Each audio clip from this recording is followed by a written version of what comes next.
Yeah, boy, it's episode 158, and this is a Fantasy Football Auctioneer podcast. The Fantasy Football Auctioneer podcast is the official podcast of thefantasyfootballauction.com, the internet's only website dedicated to all fantasy auctions. You can follow us on Twitter. We are at Fantasy Auction. We are continuing our division breakdowns. This time, we are taking a look at the AFC North, and we will wrap up the divisional breakdowns.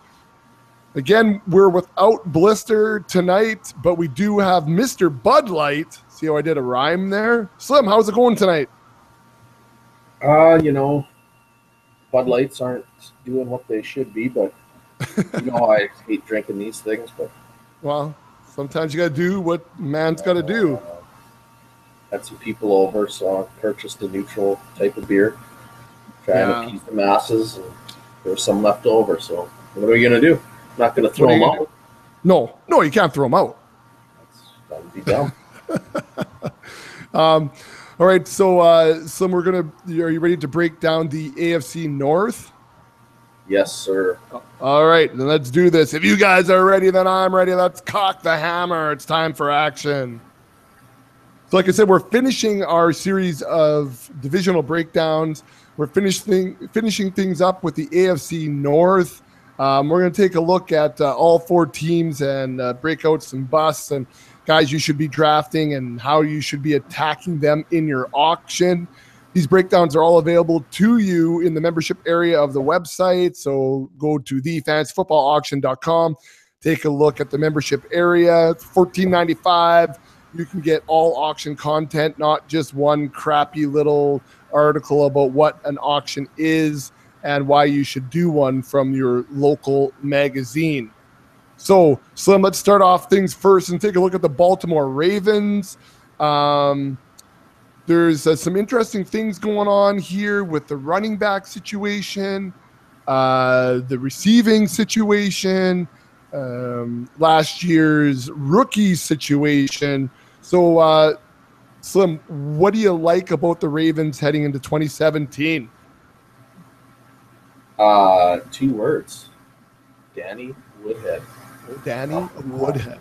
My Danny Woodhead love runs deep. But no, I really do like Danny Woodhead. I wrote an article about aging running backs today, which should be up in the member section on the website. Went into detail on why I like him a lot this year as an old man, plus 30 running back. But yeah, I think, let's face it, there's the obvious things here. A lot of vacated targets. Steve Smith gone. Dennis Pitta led tight ends in targets last year by some fluke. I don't even know what to call it. But he's gone, unfortunately. So let's bring in one of the best pass-catching running backs in the NFL. He was pretty prolific for a couple seasons in San Diego, but he was healthy. He played all 16 games. Used a lot in the red zone there. Baltimore, doesn't really necessarily have a lot of red zone weapons. So why can't Danny Woodhead slot in? Even gets carries in the red zone, which we often just think of Woodhead as being a pass catcher. He will pound the ball between the tackles in short yardage situations in the red zone, that's a plus. And then obviously Kenneth Dixon suspended 4 games. It's easy then to say, here, Danny Woodhead must be the beneficiary to that as well. Yeah. Which I don't necessarily believe. That's the correlation, but I'm sure he'll get a couple extra touches because of that. Do you like Kenneth Dixon when he comes back from the suspension? I don't know. I mean, I wasn't real impressed, I guess, with what he showed last year. I could see a scenario where you come back week 4, Terrence West is doing okay, Danny Woodhead is doing okay. Why do we necessarily need to use you a ton, Kenneth Dixon? So I could see that, and I don't think Terrence West is great, but I think he's good enough that if he's doing his job, then they're not just going to necessarily throw Kenneth Dixon in. I don't think Kenneth Dixon's good enough just to be like, okay, you're back. Here you go. Here's 70% of the touches. Right. So, yeah, I'm a little hesitant. In fact, I probably wouldn't be drafting Kenneth Dixon in any of my drafts because he's probably going to be outpriced for what I want to pay, especially when I know a player at a volatile position to begin with is already going to miss 4 games.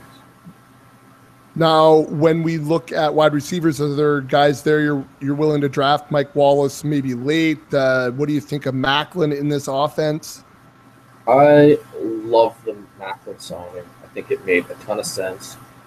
As a Mike Wallace owner, somebody who just went and acquired him, it kind of bummed me out because I had high hopes for Mike Wallace again this year as a cheap veteran player on what I hoped to be a contending dynasty team. So that took a little hit to value. But at the end of the day, this is a team who has thrown the ball the most times the last 2 seasons. So they finished first in 2016, first in 2015 in pass attempts. So there is volume to go around. Don't get me wrong. I think Macklin could end up being a great steal this year in drafts, just because I feel like this offense suits him really well. He should be able to do a lot of intermediate stuff. I don't know. There could be games where he just gets pumped with targets, which is going to be pretty awesome. And I'm just going to pull up really quick. I should have had this in front of me. I wanted to go to Fantasy Pros just to see. I think he's probably around wide receiver 40 if I recall. On Pros, I can check it out. Anyway, wherever he is. We're just thinking what you would like about him heading into this year too is the idea that he might actually catch touchdowns. Yeah, I think there's definitely some touchdown upside. I don't know. Somebody has to. I'm not sure who that's going to be yet. I mean, I don't know if it'll be Perriman. I don't necessarily think it's going to be Mike Wallace. I think Woodhead will catch a few, don't get me wrong. Yeah. Whoever could emerge at tight end should definitely be able to get involved there. Like, for me, a sneaky guy is I'm watching Ben Watson's injury and how he bounces back. If he comes back, he's probably a tight end that I'm taking as my tight end 3 for $1 late in the draft and just hoping, hey, man, if he gets 70, receptions in this offense, that's just money in the bank for me. So that could be a guy like him. Even. Well, it's not. So I guess, sorry, I'll go back. One, because Alex Smith doesn't throw touchdowns to receivers, I was thinking that even if you up the count from 2 to 5 or 6, that makes a significant impact on Macklin's overall point total. And then number 2, Max Williams, he's not the guy at tight end? I don't believe so. I mean, we haven't seen much from him yet. I don't know what the reasons for that totally are. I'm just not going to waste my time drafting a guy like that. I would just rather, like I said, I would rather take it on, if I've got to spend $1 on a tight end in that offense, I would rather spend it on Ben Watson if I knew he's healthy, to be honest. I know he can do it. He's worked in a prolific passing offense before when he was in New Orleans. He had probably his best fantasy season or football season of his life. And I just trust a guy like him to be able to do it more than old Maxey. Old Maxey. So let's move on to the Bengals, who had a pretty offensive rookie draft. We know we've got guys like AJ Green there. What's going on in New England right now? Who do you like? Who's overvalued, et cetera, et cetera? I like the receivers. I guess I should start by saying I like Andy Dalton. I think, to me, if you're going to go cheap at quarterback, he is one of the few guys that you should be targeting because I think there's going to be a lot of opportunity to throw the ball this year. I don't know how good this defense is going to be. I don't know how well they're going to be able to run the ball. So if they're down in games, this could be just Andy Dalton trying to air it out a little bit. So I like a lot of these passing options. I like AJ Green a lot this year. I mean, we always like him, but I've seen some people lobbying for him to be the wide receiver 1 this year.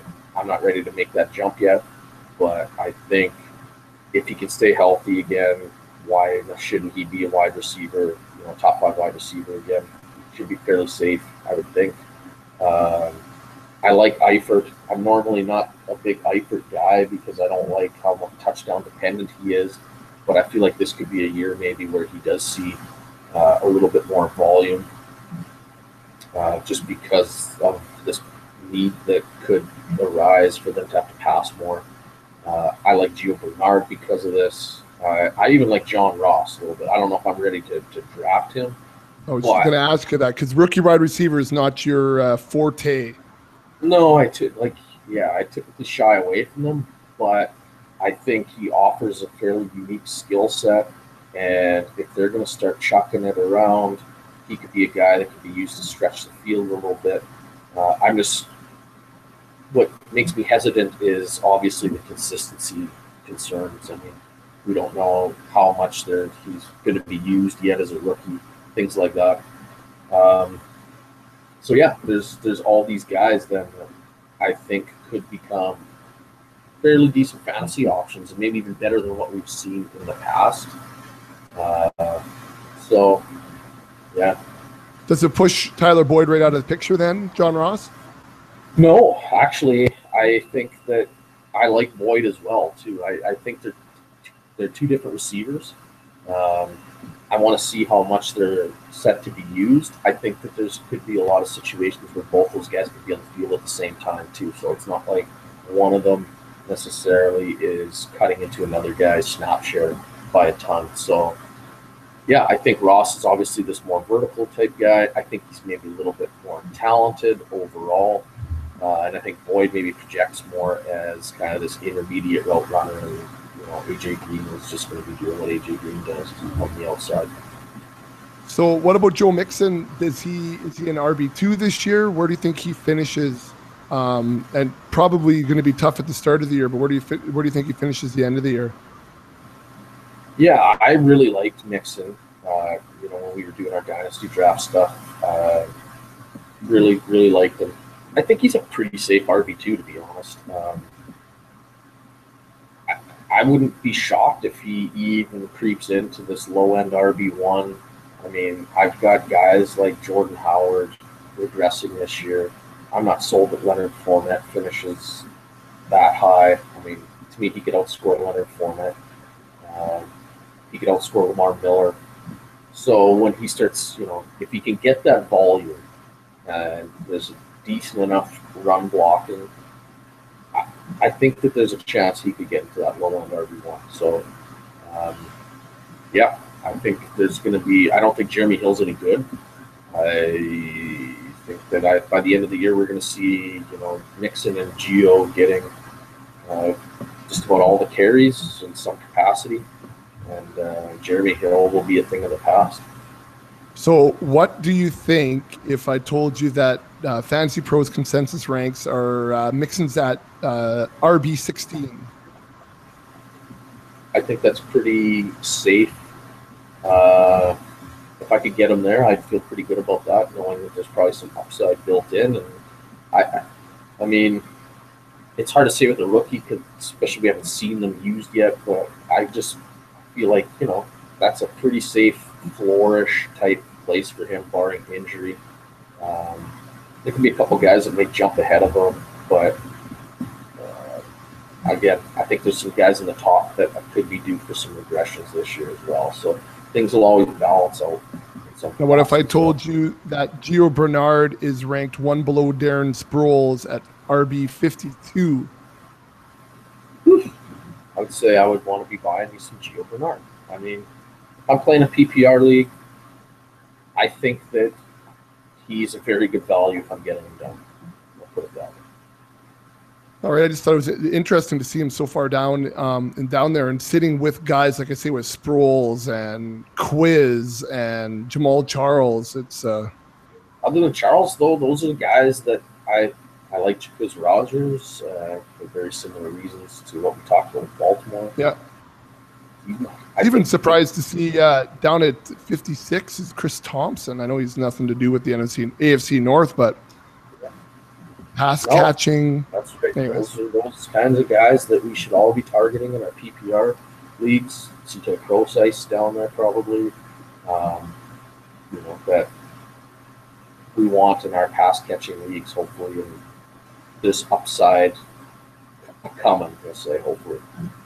So when we talk about pass catching and upside, let's take a look at the Steelers. We got two prolific pass catchers there, and Antonio Brown and Lev Bell. We've got the aging, I might be retiring Ben Roethlisberger, and maybe the return of Martavis Bryant. What do you think about the Steelers, Slim? Yeah, I mean, if Big Ben's healthy, then these guys are locked and ready to go on offense. Antonio Brown is what he is. I mean, I think he's probably our consensus by most accounts, wide receiver one. Definitely your safest bet up there. He's our consensus one, yes. Well, I just mean it for everybody. I mean, for everybody, there's some people that lobby for OBJ and Evans, but I just masses probably have Antonio up there. Yes. Fantasy pros also. Yeah. Okay. There you go. Le'Veon Bell, if he can play all 16 games, he's probably going to catch 70-plus passes, which phenomenal for a running back. A lot of people still like David Johnson more. I think they are at least on par, and I actually kind of lean a little bit to the Le'Veon side just because I love this offense that he plays in and how they use him. They use him like a receiver. And Bryant, I mean, reports are he's jacked up. He must have spent, I don't know what he was doing, or It's been hanging out with the muscle hamster and Kent Dixon. I don't know, man. Whatever though, he's ready for football by the looks of it and by all reports. So yeah, I mean, I like Martavis Bryant. He's a little risky. I get it. Some people might not be down with that, but if he can be a wide receiver 3, this guy, if he performs, could be a league winner for you. If he drastically outperforms his draft spot right now, and I would venture, we're just looking at this. I forget him again. He's probably taken around, wide receiver 35ish, wide receiver 37 on Fantasy Pro. So right there, he's outside of right now wide receiver 3 range, and he could easily, to me, finish as a wide receiver 2. Right. All right. Good stuff on the Steelers. Let's move on to the last team in the AFC North. This is the Cleveland Browns. They've done a lot of jockeying and moving, especially throughout the 2017 rookie draft. What do you see out of the Browns this year?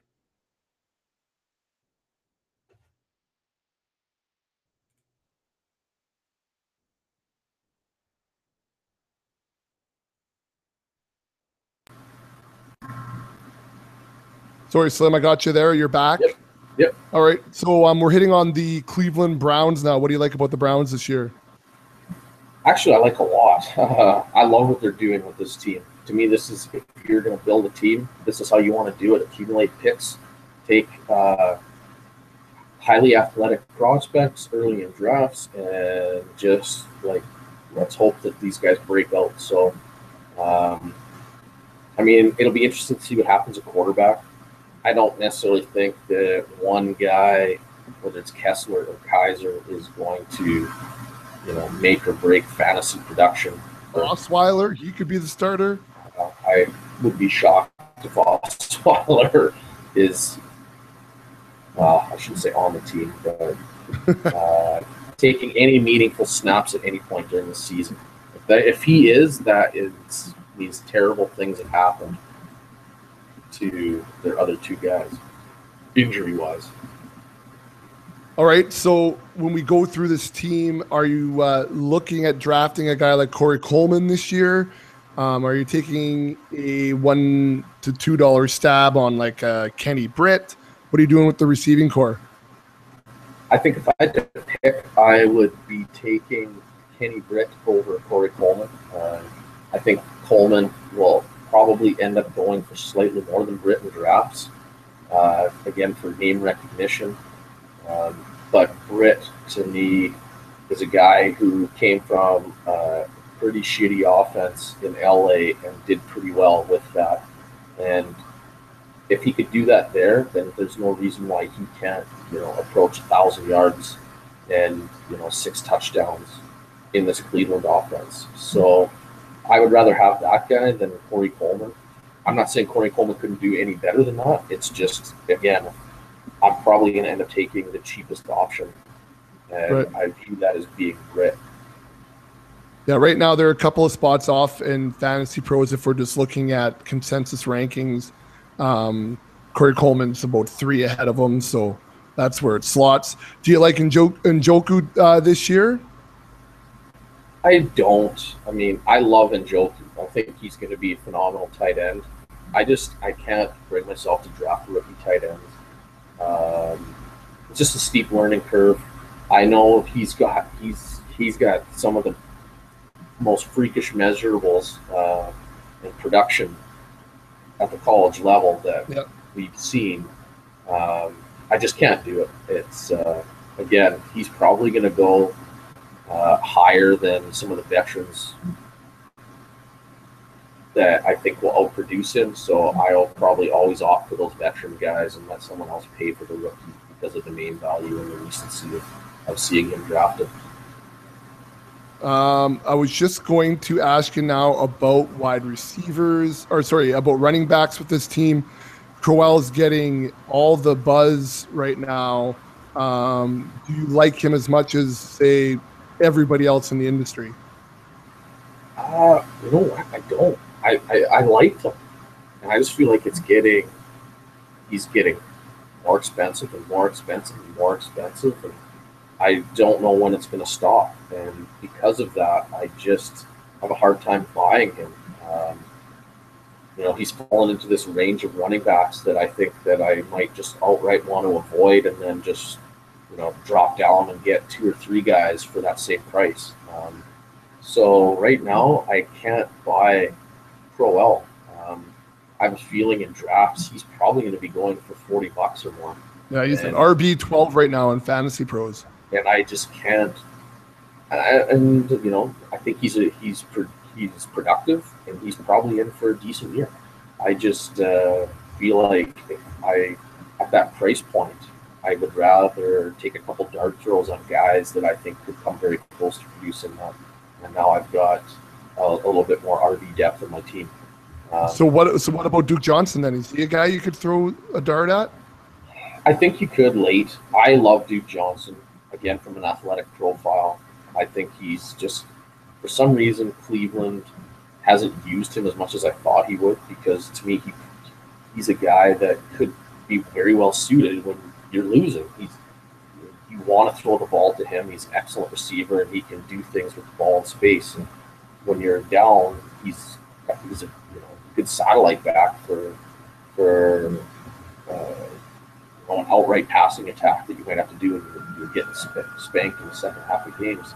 And for some reason, they've never quite shown the ability and want to do that. I don't know if that's the coaching staff or Duke hasn't done things on film or games that they're expecting him to do. I'm hoping this year's the year. I'm optimistic. I'm going to go with one more year because I'm a believer in athleticism and coaching staffs finding ways to use their most athletic and best players correctly. And I don't think it's going to necessarily cut into Crowell a ton, but if we can see Duke, pick up 20 more receptions or something like that this year, I think that really helps his fantasy value going forward. Yeah, for sure. All right. So that pretty much wraps up the Browns and the AFC North and our divisional breakdown, Slim. So now after this, we can be getting into some pods here that are a little bit more auction draft focused. We've broken down all the teams now. We've got a good idea of who we like, who we don't like, who we want to wait on, and those types of things. So now we can really start getting into looking at positions and tiers and draft strategies for different positions and those types of things. So it's going to get exciting moving forward.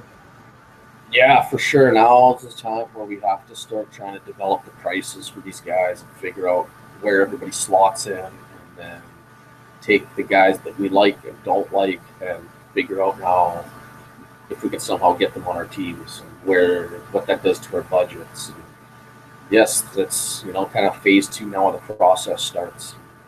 It's getting fun now.